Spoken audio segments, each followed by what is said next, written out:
شاهد ماذا يصنع الحدث باللهجة الجزائرية. السلام عليكم ورحمة الله وبركاته. أهلا وسهلا بكم متابعي الأعزاء. قبل ما نبدأ ما تنسوش تصلوا على النبي عليه أفضل الصلاة والسلام. ويلا بينا نبدأ الفيديو.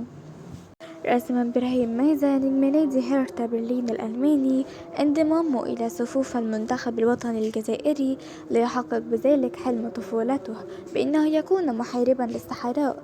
والتحق نجم خط الوسط ماذا الاثنين بمركز سيدي موسى لتحضير المنتخبات الوطنية بالعاصمة ليباشر مع بقية رفاقه تحضيراتهم لمواجهتي توغو المقبلتين. وصنع محارب الصحراء الجديد الحدث بتصريحات أدلى بها الموقع الرسمي للاتحادية الجزائرية لكرة القدم الفيف.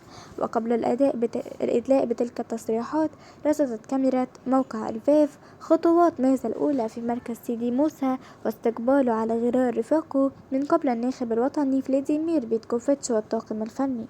وتوجه لاعب نادي هيرتا برلين الألماني بعدها إلى غرفته بالمركز ليجد قمصان المنتخب الجزائري الخاص به في انتظاره. وبابتسامة عريضة وفرحة كبيرة حمل ماذا قميص كتيبة محاربي الصحراء.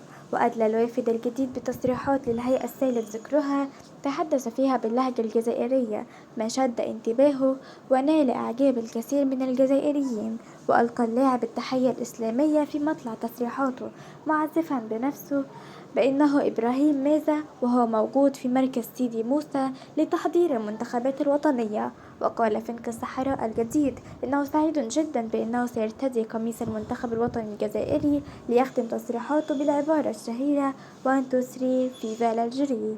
شاركوني رأيكم في التعليقات والسلام عليكم.